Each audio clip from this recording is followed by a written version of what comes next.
Okay.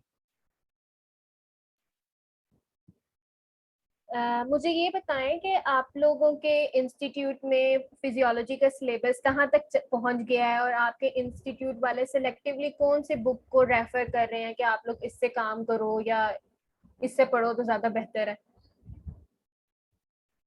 Ma'am mini Guyton और रोसन Wilson से।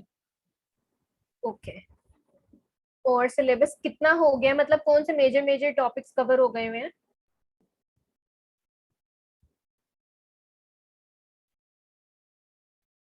कोई एक बच्चा भी वॉलंटरीली बता दे उसके कॉलेज में कहाँ तक हो गए हैं टॉपिक्स। मैम ब्लड कर लिया हमने, स्पेशल साइंसेस, और इसके अलावा रीनल सिस्टम कर रीनल वाला लिया है, भी कर लिया, और GIT कर रेस्पिरेशन वाला भी कर रहे हैं, और जीआईटी वाला भी कर लिया। मतलब एंडोक्राइनोलॉजी अभी पढ़ा नहीं है? No ma'am. चलें कोई बात नहीं, विल ट्राई माय बेस्ट कि आप लोगों को समझ आ जाए। और दूसरा, ये जो आपकी एंडोक्राइनोलॉजी की स्लाइड्स हैं ये कंबाइंड स्लाइड्स हैं, रॉसन विल्सन से भी हैं और ये गाइटन से भी हैं। अब गाइटन को अगर आप लोग परस्यू करते हो ना, तो गाइटन को फर्स्ट ऑफ ऑल पढ़ने में ही बहुत ज्यादा टाइम लग जाता है, लेकिन आप लोगों के पास अभी बहुत टाइम पड़ा है। अगर आप लोग गाइटन से भी कर रहे हो तो दैट्स वेरी गुड। लेकिन अगर आप गाइटन के बजाय मिनी गाइटन को अपनी रेफरेंस बुक बनाओ और उससे करो ना, तो उससे कॉन्सेप्ट्स आपके बिल्कुल क्लियर हो जाएंगे। लेकिन उससे पहले मैं आप लोगों को सजेशन ये दूंगी कि आप लोगों को रॉसन विल्सन में जितनी फिजियोलॉजी लिखी हुई है वो अपनी फिंगर टिप्स पे याद होनी चाहिए, क्योंकि लास्ट ईयर पेपर आया गाइडन से। इस दफा मोस्ट प्रोबेबली चांसेस हैं कि पेपर थोड़ा सा एनाटॉमी फिजियो का इजी आएगा। और जब हम लोग पढ़ रहे थे उस टाइम पेपर इतना ज्यादा इजी आया था कि बिल्कुल वो रॉसन विल्सन की लाइंस थी, बहुत बेसिक क्वेश्चन थे। और नेक्स्ट ईयर थोड़ा सा टफ था, और अब हमारे पास चांसेस है कि थोड़ा सा लीनियंट हो जाए वो एनाटॉमी फिजियो के पेपर में, लेकिन फिर भी हमने अपने एंड पे अपनी तैयारी जो है बिल्कुल 100% करनी है। तो इसलिए हम लोग रॉसन विल्सन को भी देखेंगे और हम गाइटन को भी देखेंगे। रॉसन विल्सन सबसे पहले आप लोगों को अपनी फिंगर टिप्स पे याद होनी चाहिए। आप लोगों ने अच्छे मार्क्स लेने हैं, उसके लिए तो गाइडन पढ़ना मस्ट है ना, लेकिन रॉसन विल्सन आप लोगों को फिर भी आपके फिंगर टिप्स पे होनी चाहिए। अगर कोई बच्चा गाइडन नहीं भी पढ़ के गया ना, लेकिन रॉसन विल्सन उसको अच्छे तरीके से आती है, तो ही और she can score good marks in physio as well. बाकी एंडोक्राइनोलॉजी का टॉपिक स्टार्ट करते हैं। मुझे कोई बच्चा वॉलंटरीली बता सकता है कि एंडोक्राइनोलॉजी है क्या? Study about hormones. Study about hormones, ठीक है। एंडोक्राइन का मतलब हो गया हार्मोन्स और लॉजी का मतलब हो गया study. Endocrinology is basically the study of hormones. लेकिन यहाँ पे हमारे पास हार्मोन्स की दो टाइप्स आ जाती हैं जिनको हम करेक्टराइज करते हैं, एक एंडोक्राइन हार्मोन्स भी हैं और एक एक्सोक्राइन हार्मोन्स भी हैं। उसकी डिटेल आगे हम फर्दर पढ़ेंगे। आगे हम अपने ऑब्जेक्टिव्स देख लेते हैं कि हमने एंडोक्राइन सिस्टम को डिस्कस करना है, साथ उसके फंक्शंस डिस्कस करने हैं। एंडोक्राइन सिस्टम हमारी बॉडी का होम्योस्टेसिस किस तरीके से मेंटेन करता है, एंडोक्राइन एक्सोक्राइन ग्लैंड्स हार्मोन्स में क्या डिफरेंस है, हार्मोन्स की डेफिनेशन क्या है, हार्मोन्स की कितनी टाइप्स होती हैं, हार्मोन्स किस तरीके से रेगुलेशन करते हैं, और मेजर ग्लैंड्स कौन कौन से हार्मोन सिक्रीट करते हैं। ये तो हमारी बेसिक ऑब्जेक्टिव्स हो गई जिनको हमने कवर करना है। सबसे पहले अगर हम एंडोक्राइन सिस्टम की डेफिनेशन देखें तो अभी हम लोगों ने डिस्कस की कि एंडोक्राइन सिस्टम एक ऐसा सिस्टम है जिसमें हमारे पास बहुत से ग्लैंड्स हैं, और हर ग्लैंड स्पेसिफिकली अपना एक हार्मोन रिलीज कर रहा है और उस हार्मोन का अपना एक स्पेसिफिक फंक्शन है। अगर हम यहाँ पर पेनक्रियाज की बात करते हैं, पेनक्रियाज अव्वल तो एंडोक्राइन नहीं है लेकिन ग्लैंड है, हार्मोन सिक्रीट करता है, तो उसके हार्मोन सिक्रीशन डिफरेंट है। उसने ग्लूकागोन सिक्रीट करना है, उसने इंसुलिन सिक्रीट करनी है। इंसुलिन का फंक्शन एक स्पेसिफिक फंक्शन है, ग्लूकागोन का फंक्शन एक स्पेसिफिक फंक्शन है। तो endocrine system is defined as the collection of glands. बहुत सारे ग्लैंड्स होते हैं इस सिस्टम में जो अपने स्पेसिफिक हार्मोन्स को रिलीज करवाते हैं, और वो स्पेसिफिक हार्मोन्स अपने स्पेसिफिक टारगेटेड एरिया की साइड पर जाके एक्शन करते हैं। अब एक्शन कोई भी हो सकता है। अब किसी हार्मोन ने अगर ग्रोथ एंड डेवलपमेंट करवानी है तो वो ग्रोथ एंड डेवलपमेंट नहीं करवाएगा, वो जाके आपकी स्लीप एंड वेक साइकिल को डिस्टर्ब नहीं करेगा। तो ये बात आप लोगों ने अपने माइंड में बहुत अच्छे से याद रखनी है कि हर हार्मोन का अपना एक स्पेसिफिक फंक्शन है और उसने वो जाकर स्पेसिफिक फंक्शन ही परफॉर्म करवाना है। लेकिन ये सारे ग्लैंड्स कलेक्टिवली अगर मिल जाते हैं तो हम इनको बोलते हैं एंडोक्राइन सिस्टम। एंडोक्राइन सिस्टम दो ग्रीक वर्ड्स से मिलकर बनता है। Endo means within and crinesis means secrete. Within the blood अगर हमारे पास सिक्रीशन हो रही है तो वो हमारे पास होता है एंडोक्राइन सिस्टम। लेकिन अगर हमारे पास डक्ट्स के थ्रू सिस्टम एक्टिवेट हो रहा है, डक्ट्स के थ्रू जाकर वो हमारे पास हार्मोन अपने टारगेटेड एरिया पे कोई स्पेसिफिक फंक्शन परफॉर्म कर रहे हैं तो उसको हम बोलते हैं exocrine hormone. How does the endocrine system maintain the homeostasis? Homeostasis क्या चीज है? हमारी बॉडी जो है एक बैलेंस में है। हमारे एक्सटर्नल इन्वायरमेंट में चीजें बिल्कुल मुख्तलिफ होती हैं, हमारे इंटरनल इन्वायरमेंट में चीजें बिल्कुल मुख्तलिफ होती हैं। अब अगर हम पाकिस्तान की ही बात करें या लाहौर की बात कर लेते हैं, अब यहाँ पर टेम्परेचर गर्मियों में 48 तक को भी टच कर जाता है, जबकि हमारी बॉडी की जो प्रॉपर फंक्शनिंग है वो तो 37 डिग्री सेंटीग्रेड के ऊपर होती है। तो ऐसा क्या सिस्टम है हमारी बॉडी में जिसने हमारी बॉडी को मेंटेन रखा हुआ है कि वो बाहर एक्सटर्नल इन्वायरमेंट में जितनी मर्जी फ्लक्चुएशंस आ जाए फिर भी हमारी बॉडी अपने एंड पे अपना प्रॉपर रोल प्ले करती है। तो ये अल्लाह ताला ने होम्योस्टेसिस का ही सिस्टम रखा है जिसमें हमारे पास कुछ ग्लैंड्स हैं, जिसमें हमारे पास कुछ ऑर्गन्स हैं जो अपने अपने एंड पर होम्योस्टेसिस का फंक्शन परफॉर्म कर रहे हैं। अब अगर एंडोक्राइन सिस्टम के रिलेटेड आप बात करो होम्योस्टेसिस की, तो देखो अब मैंने आपको बोला कि आप इतना जो है डोज इस चीज की ले लो। अब लेट्स सपोज आपने खाना खाया है और उस खाने से आपकी बॉडी में ग्लूकोज जो है वो बढ़ गई है। अब यहाँ पर पेनक्रियाज के सेल्स जो हैं अपने हार्मोन सिक्रीट करेंगे और जिस हार्मोन का जो फंक्शन होगा वो उसको टारगेट एरिया पे जाएगा और उसका एक्शन परफॉर्म करेगा। अब अगर आप उसका ब्लड लेवल देखोगे तो उसमें उसका ग्लूकोज लेवल बिल्कुल नॉर्मल होगा। वो ये नहीं कि अभी आपने जो है वो उसको ज्यादा सारी चीजें खिला दी हैं तो अब उसका बहुत ज्यादा फ्लक्चुएशन आ गई है उस चीज में। नो, वो सारी चीजें लिमिटाइज करने के लिए हमारी बॉडी, हमारा एंडोक्राइन सिस्टम भी होम्योस्टेसिस का प्रोसेस कर रहा होता है। होम्योस्टेसिस का प्रोसेस हमारे पास हो किस तरीके से रहा है, अब हमारे पास जो हार्मोन्स हैं वो ब्लड के थ्रू सिक्रीट हो जाते हैं। अब ब्लड के थ्रू उन लोगों ने डिफरेंट चीजों को रेगुलेट करना है। अगर आपका इंसुलिन है तो उसने ग्लूकोज लेवल को रेगुलेट करना है। आपके एपिनेफ्रीन, नोर एपिनेफ्रीन है तो उन्होंने हार्ट रेट को रेगुलेट करना है। अगेन फिर वही बात आ जाती है कि आपका हर हार्मोन स्पेसिफिक है, वो उसके ऊपर एक्शन करने के साथ साथ उसको एक बैलेंस स्टेट में भी रखता है। और बैलेंस स्टेट में रखने के लिए हमारे पास एंडोक्राइन सिस्टम में जो सिस्टम इंट्रोड्यूस कराया जाता है या जो सिस्टम वर्क कर रहा होता है, that is feedback mechanism. Feedback mechanism positive भी है, नेगेटिव भी है, उसको हम आगे देखते हैं।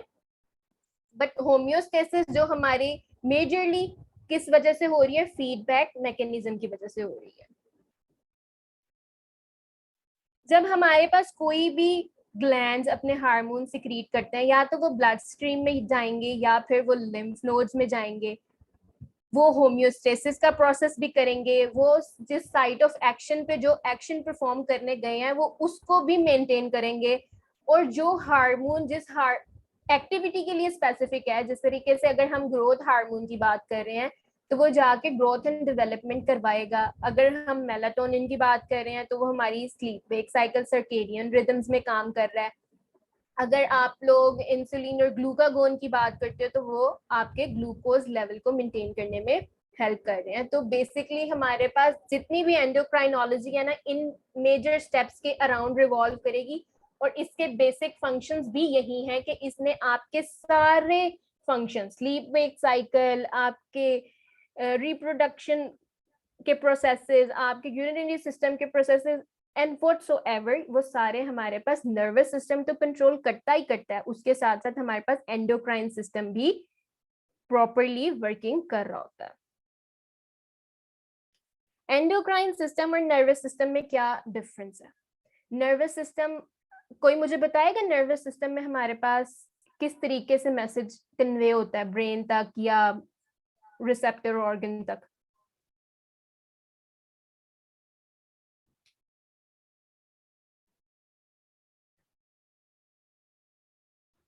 कोई भी नहीं? न्यूरॉन्स। न्यूरॉन्स के थ्रू, शाबाश। हमारे पास ब्रेन वर्क कर रहा होता है, हमारे पास स्पाइनल कॉर्ड वर्क कर रही होती है, हमारे पास न्यूरॉन्स होते हैं, नर्व इम्पल्सेस जाती हैं, और हमारे पास सारा जो इफेक्टर ऑर्गन तक आती हैं, रिसेप्टर्स लेते हैं, स्टिमुलस है, हर वो चीज़ है जिसका आप लोगों को ऑलरेडी नो हाउ है कि नर्वस सिस्टम हमारे पास किस तरीके से काम कर रहा है। लेकिन नर्वस सिस्टम के जो एक्शंस है ना वो बहुत फास्ट होते हैं। जस्ट लाइक आपकी फिंगर पे आपने कोई प्रिक फील किया, आपकी फिंगर ने एट ए टाइम जो है नर्व इम्पल्स जनरेट की, स्पाइनल कॉर्ड तक गई, स्पाइनल कॉर्ड से आगे ब्रेन तक गई, ब्रेन ने विद इन सेकेंड्स भी नहीं, नैनो सेकेंड्स वापस आपके ऑर्गन तक ये इंफॉर्मेशन पहुंचा दी वाया स्पाइनल कॉर्ड कि आप उस स्टिमुलस को रिमूव कर लो या आप अपना हाथ उससे दूर कर लो। ये हमारे पास नर्वस सिस्टम का काम होता है कि वो बहुत फास्ट वर्किंग कर रहा होता है। एंडोक्राइन सिस्टम भी हमारे पास कम्युनिकेशन ही कर रहा है। लेट्स सपोज हमारे पास ग्लूकोज की बात कर लेते हैं, ग्लूकोज लेवल बहुत ज्यादा हाई हो गया, अब हमारे पास इंफॉर्मेशन जाएगी ग्लूकोज लेवल हाई हो गया है, आहिस्ता आहिस्ता हमारे पास अब पेनक्रियाज जो है अपने सेल्स के थ्रू इंसुलिन रिलीज करना स्टार्ट करेगा, insulin Aahista Aahista glucose level को डाउन कर रहा है, उसको ग्लाइकोजन में कन्वर्ट कर रहा है, तो ये एक टाइम टेकिंग प्रोसेस होता है। जबकि नर्वस सिस्टम जो है वो विद इन सेकेंड्स है, एंडोक्राइन जो है वो थोड़ा सा स्लो प्रोसेस है। आगे डिफरेंस देख लेते हैं एंडोक्राइन और एक्सोक्राइन ग्लैंड्स का। एंडोक्राइन और एक्सोक्राइन का मैंने अभी आपको बताया कि जो हमारे पास एंडोक्राइन ग्लैंड होता है वो with in the blood stream directly अपने हार्मोन्स को सिक्रीट कर देता है। ऑब्वियसली हमारे सारे हार्मोन्स जो हैं उनको जो है ब्लड सप्लाई पहुंच रही है और डायरेक्टली वो अपनी वेजल्स के थ्रू ब्लड में उसको सिक्रीट कर देंगे। लेकिन एक्सोक्राइन ग्लैंड्स जो होते हैं वो हमारे पास डक्ट वाला सिस्टम है, जो हमारे पास बॉडी को लीव तो करेगा बट थ्रू डक्ट्स। आप इसमें सेबेशियस ग्लैंड ले सकते हो, आप इसमें स्वेट ग्लैंड ले सकते हो, आप के फेस पे जितना भी ऑयल वगैरह आ जाता है ये डायरेक्टली तो आपकी ब्लड स्ट्रीम के अंदर की कोई हार्मोन नहीं है ना, ये वाया डक्ट्स हमारे पास जो है सारा सिस्टम परफॉर्म हो रहा होता है। आगे अगर हम देख लें हार्मोन्स की डेफिनेशन, तो जिस तरीके से हमारे पास नर्व इम्पल्सेस काम करती हैं नर्वस सिस्टम में, इसी तरीके से हमारे पास हार्मोन्स काम करते हैं एंडोक्राइन एंड एक्सोक्राइन glands में। Hormones are chemical substances that act like messenger molecule in the body. After being made in a part of a body, they travel to other parts of the body where they help control how cells and organ do their work.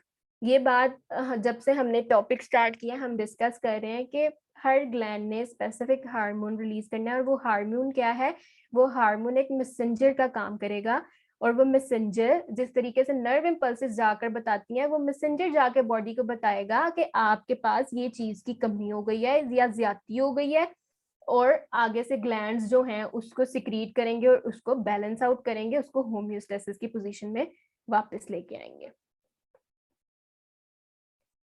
Hormones के majorly functions क्या है, जो हमने endocrine system के functions discuss किए, वही hormones के function है कि हमारे पास ग्रोथ एंड डेवलपमेंट कर रहे हैं। अगर ग्रोथ फैक्टर की बात हो रही है, ग्रोथ एंड डेवलपमेंट करेगा।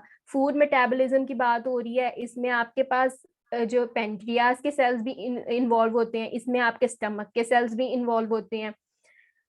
सेक्सुअल डेवलपमेंट एंड रिप्रोडक्शन की अगर हम बात करते हैं तो इसमें हमारे पास कौन से हार्मोन्स आ जाएंगे, टेस्टोस्टेरोन आ जाएगा, LH आ जाएगा, FSH आ जाएगा।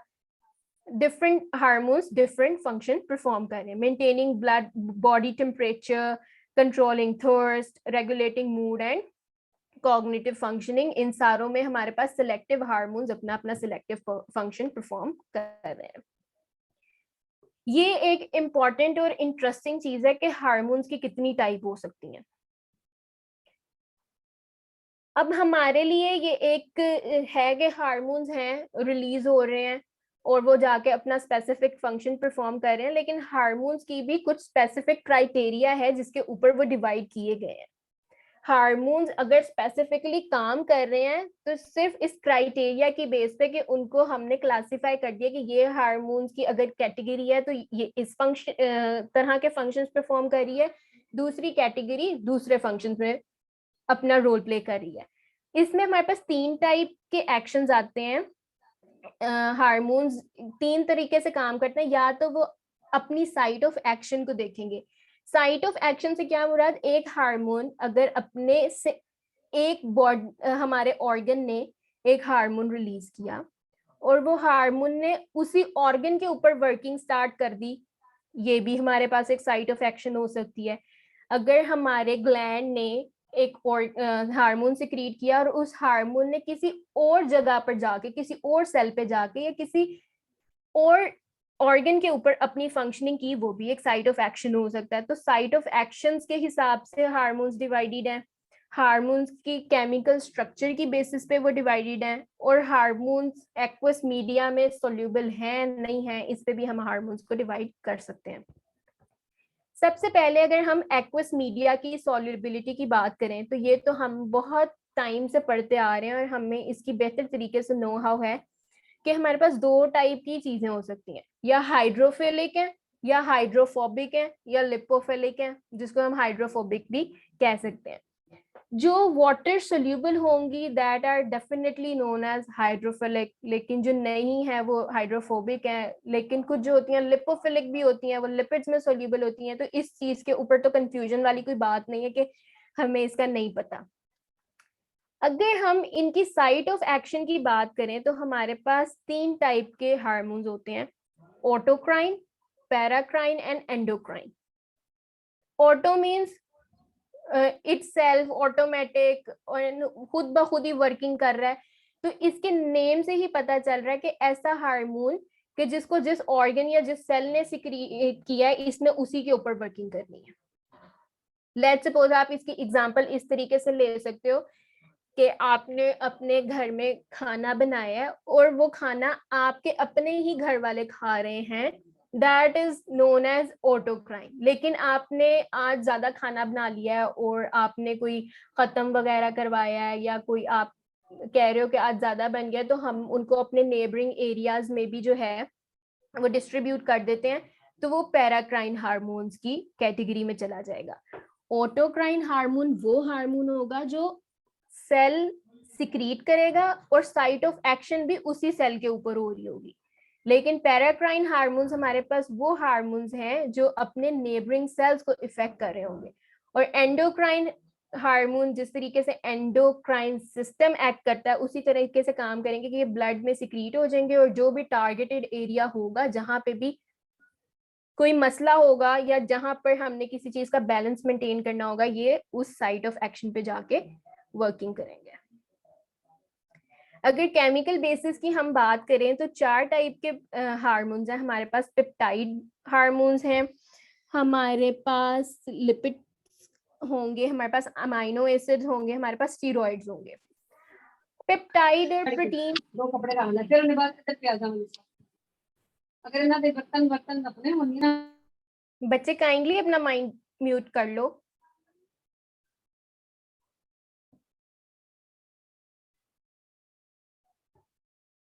जो हमारे पास प्रोटीन हार्मोन्स होंगे या हमारे पास पेप्टाइड हार्मोन्स होंगे वो डेफिनेटली अमाइनो एसिड की क्लासिफिकेशन से बिलोंग कर रहे होंगे। मोस्टली हमारे पास जितने भी हार्मोन्स है ना वो सारे पेप्टाइड रिलेटेड ही होते हैं, लेकिन हमारे पास जो गोनेड्स है ना, testis and ovaries, that are not included in peptide hormones और protein hormones. Steroid hormones fatty acid से मिलकर बने होंगे, अमाइनो एसिड डेरिवेटिव्स होते हैं, फैटी एसिड डेरिवेटिव्स होते हैं।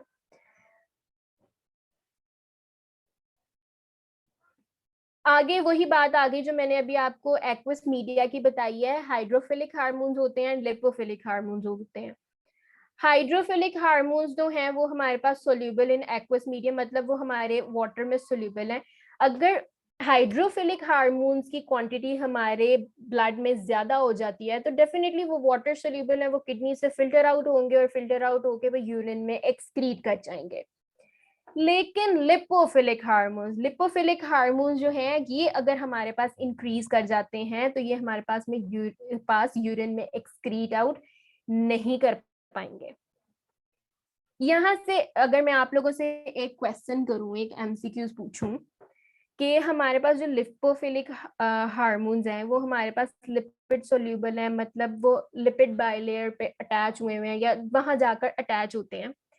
तो कुशिंग सिंड्रोम में हमारे पास कोर्टिजोल बहुत ज्यादा इंक्रीज कर जाता है, स्टेरॉइड है, कोर्टिजोल बहुत ज्यादा इंक्रीज कर गया है, तो हमारी जो लिपिड बाइलेयर है उसको एब्जॉर्ब क्यों नहीं कर पा रही, क्यों नहीं सोल्यूबल है, कोर्टिजोल लेवल क्यों बढ़ जाता है?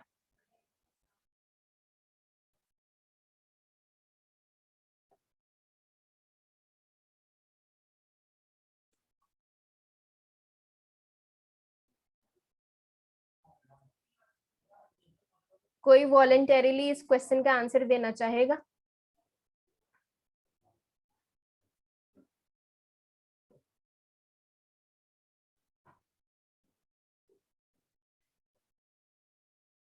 इस क्वेश्चन का आंसर मैं आप लोगों पे ही छोड़ती हूँ, आप लोगों ने इस क्वेश्चन का आंसर देखना है, ढूंढना है, बल्कि आगे आगे आप पढ़ोगे तो आप लोगों को पता भी चल जाएगा कि मैं किस बारे में बात कर रही थी। फिर जब इंशाल्लाह नेक्स्ट रेगुलर सेशन होगा तो फिर मैं आप लोगों से इसकी डिटेल लूंगी।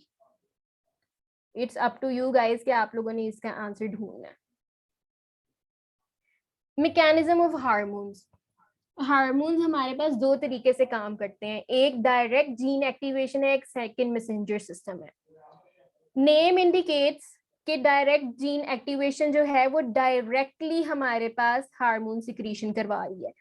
इसमें अगर हमारे पास स्टेरॉइड हार्मोन है और वो प्लाज्मा मेम्ब्रेन पर आकर अटैच हो गया है तो उसने डेफिनेटली वो क्या करेगा, प्लाज्मा मेम्ब्रेन पे तो वो अटैच हो गया, उसने अब वहां से न्यूक्लियस को पकड़ना है, न्यूक्लियस को पकड़ेगा, मैसेंजर आरएनए की ट्रांसक्रिप्शन करवाएगा और आगे प्रोटीन सिंथेसिस हो जाएगी और उसका मैकेनिज्म जो है डायरेक्ट वे में चलता जाएगा। लेकिन हमारे पास जो सेकंड मैसेंजर सिस्टम होता है, सेकंड मैसेंजर सिस्टम में हमारे पास डायरेक्टली वो जाकर प्लाज्मा मेम्ब्रेन से बाइंड करने के बाद न्यूक्लियस के अंदर एंटर नहीं हो सकते, उनको एक सेकंड मैसेंजर की जरूरत होती है और वो हमारे पास वहां पे सीरीज ऑफ रिसेप्टर्स को की हेल्प लेते हैं। उनकी हेल्प लेने के बाद वो हमारे पास कैटेलाइज करते हैं रिएक्शंस को, रिएक्शंस कैटेलाइज करेंगे, उसके बाद वो रिएक्शंस उनको प्रमोट करेंगे, वो आगे जाके अपने टारगेटेड एरिया पे अपना फंक्शन परफॉर्म कर सकते हैं। यहां तक किसी को कोई कंफ्यूजन है तो पूछ सकता है।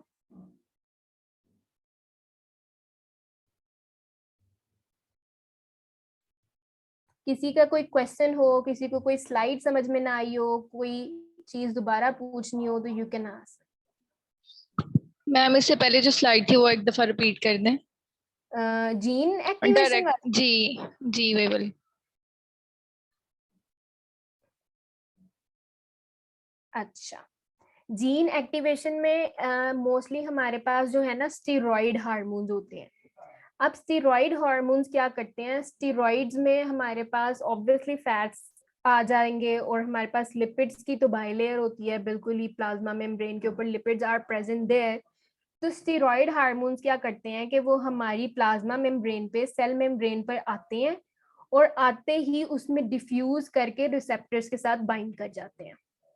एक चीज जो हमारे पास एंटर हो गई है सेल मेम्ब्रेन के अंदर, वो डिफ्यूज कर गई है, आगे उसके लिए कोई मुश्किल नहीं है, उसको कोई दूसरी चीज तीसरी चीज के सहारे की जरूरत नहीं है कि वो उसको अकम्पनी करेगा और वो फिर जाके अपना प्रोसेस आगे कर सकती है। वो ऑलरेडी डिफ्यूज हो गई है, डिफ्यूज होने के बाद वो अपने आप को इनकॉर्पोरेट कर लेती है न्यूक्लियस के साथ। जैसे ही वो रिसेप्टर अपने आप को न्यूक्लियस के साथ इनकॉर्पोरेट कर लेता है हमारे पास आगे ट्रांसक्रिप्शन के प्रोसेस के थ्रू वो मैसेंजर आरएनए को जीन्स प्रोवाइड करेगा और वहां से हमारे पास उसकी प्रोटीन सिंथेसिस हो जाएगी, और फिर जो हार्मोन होगा उसने जिस टारगेटेड एरिया पे जाके अपनी वर्किंग करनी होगी वो वहां पे जाके वर्किंग कर सकता है। लेकिन यहाँ पे टारगेटेड एरिया का वर्ड नहीं यूज करना चाहिए, क्योंकि वो तो ऑलरेडी डायरेक्ट उसी सेल की प्लाज्मा मेम्ब्रेन के साथ अटैच होके इंड्यूस हो गया, जिसके ऊपर उसने वर्किंग करनी है। तो उसको किसी थर्ड पार्टी की, थर्ड पर्सन की कोई हेल्प की जरूरत नहीं है कि वो उसकी, हम उसको अकम्पनी करेंगे तो वो जाकर उसके ऊपर एक्ट करेगा। वो अपना सारा काम खुद कर लेता है। वो प्लाज्मा मेम्ब्रेन पे आया, उसने अपने प्लाज्मा मेम्ब्रेन पे डिफ्यूज हुआ, डिफ्यूज होने के बाद न्यूक्लियस को एंटर किया, न्यूक्लियस को एंटर करने के बाद उस रिसेप्टर और न्यूक्लियस वाले हार्मोन ने ट्रांसक्रिप्शन स्टार्ट करवाई एंड फौरन उसके बाद प्रोटीन सिंथेसिस हो गई। जबकि हमारे पास सेकंड मैसेंजर सिस्टम में ऐसा नहीं होता। सेकंड मैसेंजर सिस्टम में हमारे पास जो, अब ऑब्वियसली सेकंड मैसेंजर सिस्टम हमारे पास किन हार्मोन्स पे होगा, जो स्टेरॉइड वाले नहीं है। तो वो हार्मोन्स क्या करते हैं, वो पहले आते हैं, वो एक रिसेप्टर प्रोटीन के साथ बाइंड करेंगे, वो रिसेप्टर प्रोटीन उनको लेकर जाएगी प्लाज्मा मेम्ब्रेन तक, फिर कुछ इंजाइम्स जो हैं वो उनकी हेल्प कर रहे होंगे, इंजाइम उनको कैटेलाइज करेंगे, कैटेलाइज करने के बाद CAMP पाथवे एक्टिवेट होगा, वो उनका सेकंड मैसेंजर होगा। मेजरली CAMP पाथवे जो है फिर आगे उनकी जो है फंक्शनिंग को प्रमोट करेगा कि उन्होंने किस टारगेट एरिया के पास जाना है और उसके ऊपर अपनी फंक्शनिंग परफॉर्म करनी है। क्लियर है? Yes ma'am. आई थिंक अभी तो टाइम आउट होने वाला लेक्चर का। किसी को यहाँ तक कोई मसला है तो अगेन मुझसे पूछ सकता है, और वैसे किसी को की कोई सजेशन है कि अपना वे ऑफ टीचिंग चेंज करना चाहिए या कुछ इस तरीके से पढ़ाना चाहिए जिस तरीके से आपको बेहतर समझ आ सके, तो वो अपने रिव्यूज शेयर कर सकता है।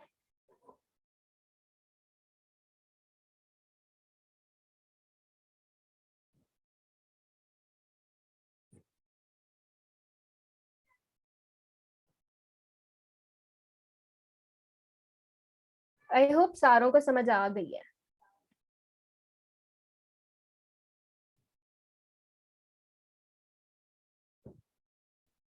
Okay, that is it for today's lecture. Actually जो endocrine system है ना, that is an easy topic. इसके अंदर आपने मेजरली ग्लैंड्स ही पढ़ने हैं। पिट्यूटरी ग्लैंड पढ़ लोगे आप, थायराइड, एड्रीनल, वो हम स्टार्टिंग से पढ़ते आ रहे हैं, हमें उसकी नो हाउ है कि पिट्यूटरी है तो उसकी 2 लोब्स हैं, थायराइड है तो वो हमारे पास T3 T4 को कर रहा होगा, कैल्सिटोनिन रिलीज हो रहा होता है, उसके अगेंस्ट पैराथायराइड हार्मोन काम कर रहा है हमारे पास। अगर हम किसी आउटसाइड मतलब एक्सोक्राइन ग्लैंड की बात करें तो उसमें हमारे पास स्टमक आ जाएगा, पेनक्रियाज आ जाएगी, हार्ट आ जाता है जो अपने अपने एंड पे हार्मोन्स रिलीज कर रहे हैं। लेकिन इससे पहले थोड़ी सी ये वाली डिटेल समझना जरूरी था कि हार्मोन्स किन 2 वेज में काम करते हैं, हार्मोन्स का डिवीजन किस क्लासिफिकेशन पे है, इसलिए पहले ये स्लाइड रखी गई थी। वैसे आप लोगों का जो टॉपिक है वो आपके ग्लैंड्स तक भी कवर हो जाएगा। अगर आप सिर्फ ग्लैंड्स करते हो तो भी आपकी एंडोक्राइनोलॉजी कवर हो जाती है, लेकिन अगर आप इन चीजों को साथ साथ देख रहे हो और आपको इसकी नो हाउ है तो आपको जो है सिनेरियो बेस्ड क्वेश्चंस करना इजी हो जाएगा।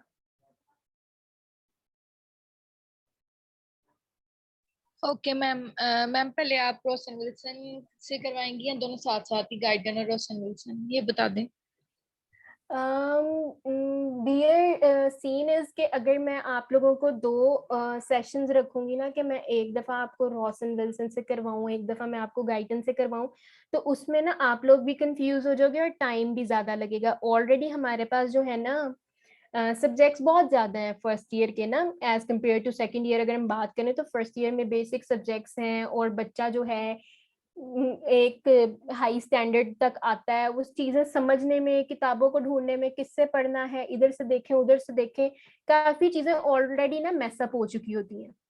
तो सिर्फ मेरे लिए नहीं, मैं आपको बाकी सारों के लिए भी सजेशन दूंगी। अगर आप कॉलेज में भी लेक्चर ले रहे हो ना, या किसी से भी लेक्चर ले रहे हो, तो आप सिर्फ उसके कॉन्सेप्ट को ग्रैब करने की कोशिश करो कि वो आपको बताना क्या चाह रहा है। जब आप उसका कॉन्सेप्ट ग्रैब कर लोगे ना, फिर आपके पास रोशन विल्सन हो, गाइटन हो, फिरदौस हो या कोई भी दूसरी बुक किसी भी सब्जेक्ट की हो, आप जब उसमें पढ़ोगे ना आपको उसकी समझ आना शुरू हो जाएगी।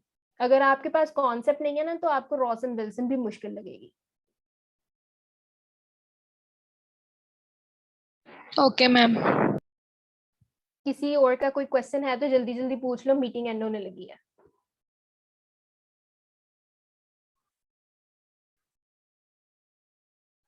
आई think we are done with it. बाकी आप लोगों को पढ़ा के इंटरेक्ट करके आप लोगों से अच्छा लगा। वी आर होपिंग कि आप सारे हम लोगों का सेशन ज्वाइन करोगे and we will look forward to it. और इंशाल्लाह हम अपनी तरफ से पूरी कोशिश करेंगे कि आप लोगों को समझ आए, अच्छा मटेरियल प्रोवाइड करें। आप लोग भी मेहनत करना, कोशिश करना कि make your parents proud and make us proud. अगर आप हमारे साथ या किसी भी और कोचिंग क्लासेस के साथ लिंक होते हो, उनके थ्रू आप पेपर्स दे सकते हो, तो work hard and make everyone proud. बाकी इंशाल्लाह लुकिंग फॉरवर्ड टू इट। आप लोगों से रेगुलर सेशन में दोबारा मुलाकात होगी। अल्लाह हाफिज।